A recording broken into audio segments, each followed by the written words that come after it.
नमस्कार, मैं doctor R S. परिहार surgeon. आज बात करेंगे स्मॉल इंटेस्टाइन, छोटी आंत के बारे में। छोटी आंत ये पाइलोरस से लेके इलियोसिकल जंक्शन तक, सीकम तक रहती है, इलियोसिकल जंक्शन तक। और इसमें डोडिनम, जोजुनम और आइलियम होते हैं, 3 पार्ट्स इसके होते हैं। ये लगभग 6 मीटर लंबी होती है। ये डाइजेशन का और एब्जॉर्प्शन का काम करती है और ये लार्जेस्ट एंडोक्राइन ऑर्गन माना गया है।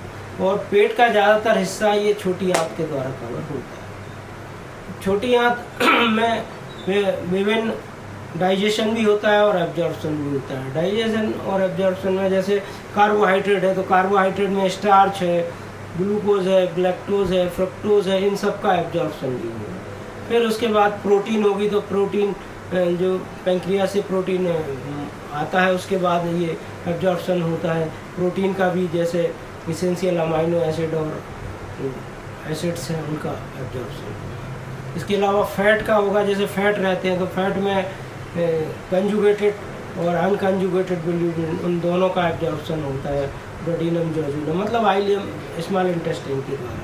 इसके अलावा इसमें न्यूट्रिएंट्स जो आते हैं, जैसे न्यूट्रिएंट्स में और इलेक्ट्रोलाइट में सोडियम, पोटेशियम, उसका एब्जॉर्प्शन होता है। कैल्शियम का एब्जॉर्प्शन होता है। आयरन, हीम जो होता है, हीम डोडिनम और उससे होता है। डोडिनम से हीम और नॉन हीम दोनों हिस्से का एब्जॉर्प्शन होता है। तो इस तरह से ये इनका हमारे जीवन में बहुत महत्वपूर्ण भूमिका है। अब इसमें जो बीमारी पाई गई उस बीमारी के बारे में बात करते हैं। स्मॉल इंटेस्टाइन ऑब्स्ट्रक्शन होता है। ऑब्स्ट्रक्शन मतलब आंत रुक जाती है, आंत में से फ्लैटस और मोशन पास नहीं होता है, पेट फूल जाता है, उल्टी होती है, इस तरह से प्रेजेंट होते हैं मरीज। तो ये ज़्यादातर लोगों में जिनमें ऑपरेशन पहले हुआ है उनमें ज़्यादा होता है। पोस्ट ऑपरेटिव एडिशन मिलते हैं, जैसे गायनी ऑपरेशन हुआ, हिस्टेक्टोमी हुई है, पेडिसेक्टोमी या और भी कोई ऑपरेशन, तो उसमें एडिशन बढ़ जाते हैं। और कभी कभी ल्यूमिनल, उसके आंत के अंदर कुछ फंसा होता है, जैसे उसमें ट्राइकोबेजार है, फाइटोबेजार है, कभी कभी उसमें ग्रोथ कुछ आ गई है तो। और एक्सटर्नल कभी कभी हर्नियाज में भी, खासतौर से इंग्वाइनल हर्निया में भी ये ऑब्स्ट्रक्शन पाया गया है। तो इसमें जो एक्सरे इन्वेस्टिगेशन कराते हैं उसमें आ जाता है, उससे भी नहीं होता क्लियर तो सीटी कराते हैं और इसका ट्रीटमेंट करते हैं, नेजोगैस्ट्रिक ट्यूब से डिकम्प्रेशन करते हैं। और उससे भी यदि ठीक नहीं होता है, गार्डिंग रिजिडिटी, टेंडरनेस बढ़ता है, तो फिर इसको ऑपरेटिव में लेना पड़ता है। यदि ल्यूकोसाइटोसिस आ रही है तो ये संदेह करते हैं कि इसमें स्ट्रैंगुलेशन हो सकता है, खून की चाल इसमें रुक रही होती है, हो सकता है, तो इसके लिए फिर ऑपरेशन लेना पड़ता है। जब परफोरेशन हो और उसमें ऑब्स्ट्रक्शन बहुत ज़्यादा हो, खून की चाल रुक रही है, तो ऑपरेशन एक्सप्लोरेटरी लेप्रोटॉमी उसमें करना पड़ती है। तो ये इंटेस्टाइनल ऑब्स्ट्रक्शन के बारे में बताया। इसके अलावा इन्फ्लामेटरी डिसीजेज भी इसमें मिलती हैं, जैसे क्रॉन्स डिसीज है और अल्सरेटिव कोलाइटिस। क्रॉन्स डिसीज में क्या है कि यंग लोगों में ज़्यादा होती है और ये हेरिडिटरी भी है, थोड़ा सा इसमें कंपोनेंट पाया गया है। NOD जीन जो है, एक जीन पाया गया, वो भी इसमें काम करता है। और इन लोगों में प्राय डायरिया रहता है। और इसके अलावा इनमें रेक्टल ब्लीडिंग कम होती है, लेकिन इसमें पेरीरेक्टल फिस्टूला वगैरह ज़्यादा पाए जाते हैं। पेरीरेक्टल, पेरीएनल, वहाँ पर फिस्टूला पाए जाते हैं। अल्सरेटिव कोलाइटिस में रेक्टल ब्लीडिंग होती है और उसमें खून ज़्यादा जाता है और इसमें डायरिया ज़्यादा रहता है। तो इस तरह से इनका अंतर कर सकते हैं और इनके इन्वेस्टिगेट करते हैं और इनका ट्रीटमेंट करते हैं। सल्फासिलाजिलिन जो दवाई है वो देते हैं, प्रेडनिसोलोन है, और नया मोनोक्लोनल एंटीबॉडी भी आ गई है, उसको ट्राई करते हैं रिमिशन में। और उससे भी ठीक नहीं होता तो फिर परफोरेशन या ऑब्स्ट्रक्शन होता है जब इसमें ऑपरेशन करते हैं, क्योंकि ये रिकरेंट होता है, बार बार होता है, आँख छोटी हो जाती है, इसलिए इसको ऑपरेटिव प्राय अवॉइड करते हैं। तो ये इसके बारे में बताया, क्रॉन्स डिसीज और अल्सरेटिव कोलाइटिस।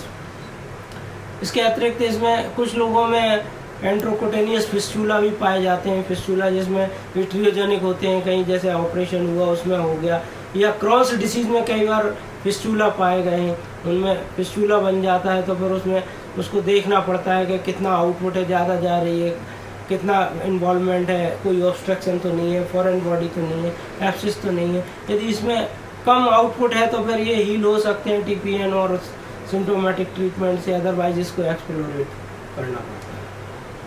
एंट्रोकोटेनियस फिस्टूला पाए जाते हैं। कुछ लोगों में रेडिएशन एंट्राइटिस भी होती है, जैसे ज़्यादा रेडियोथेरेपी 4000 या 5000 गायरी रेडियोथेरेपी देते हैं, तो उन लोगों में एंट्राइटिस भी पाई जाती है, उसमें डायरिया और ये पाया गया है।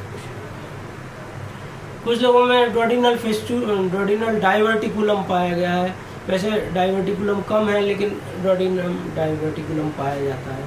फीमेल्स में ज़्यादा पाए जाते हैं, मेल्स में कम पाए जाते हैं, और इसमें ज़्यादातर एसिम्प्टोमेटिक रहते हैं। जब इसमें यदि सिम्टम प्रोड्यूस करते हैं ऑब्स्ट्रक्शन, परफोरेशन या, तो फिर उस समय इसका ऑपरेशन करना पड़ता है। जहाँ तक इसमें कैंसर की बात है, तो कैंसर इसमें कम पाया जाता है। कैंसर में इसमें एडिनोकार्सिनोमा जो होता है वो उसकी बहुत ही पुअर प्रोग्नोसिस है। कार्सिनॉइड ट्यूमर भी पाए जाते हैं अपेंडिक्स के बाद इसी में और रेक्टम में पाए जाते हैं।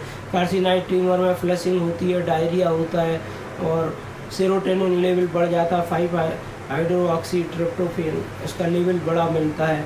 ये यूरिन में 24 आवर इन्वेस्टिगेट कराते हैं तो उसमें बड़ा हुआ मिलता है। उसके अनुसार इसका फिर आगे का ट्रीटमेंट करते हैं। इसमें यदि 1 सेंटीमीटर से कम है कार्सिनॉइड ट्यूमर तो वहीं लोकल रिसेक्शन हो जाता है। यदि 1 सेंटीमीटर से बड़ा है तो मीजेंट्री भी काटना पड़ती है, साथ में इसके लिम्फ नोड भी काटना पड़ते हैं। टाइफाइड में भी कई बार स्मॉल इंटेस्टाइनल को ये अफेक्ट करता है। टाइफाइड बहुत कॉमन है भारत में, जो कंटामिनेटेड वाटर और कंटामिनेटेड फूड से होता है टाइफाइड।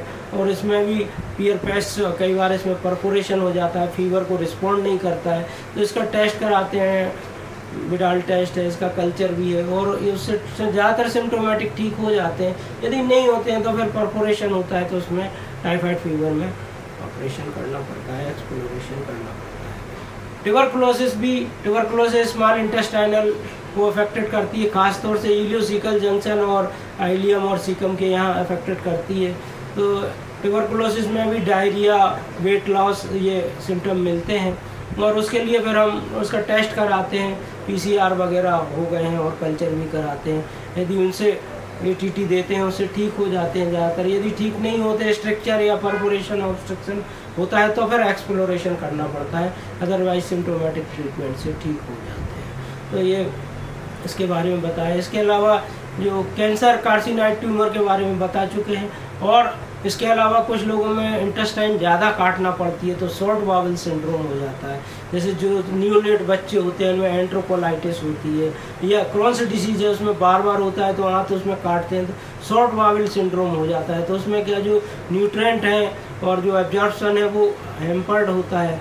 तो इसके लिए ऐसा माना गया है कि लगभग 70% तक हाथ को काट सकते हैं, लेकिन उसमें प्रॉक्सिमल सीकम और इलियोसिकल जंक्शन रहता है तो उसमें ज़्यादा अफेक्टेड नहीं होता है, उसका जो एब्जॉर्प्शन है और डाइजेशन। तो ऐसा माना गया शॉर्ट बाउल सिंड्रोम को भी रोका जा सकता है। तो दोस्तों, आज स्मॉल इंटेस्टाइन के बारे में आपको विस्तृत जानकारी दी, आशा है उपयोगी होगी। पसंद आए तो लाइक करें, सब्सक्राइब करें, कोई कमेंट्स हो तो ज़रूर वेलकम है। थैंक यू, धन्यवाद।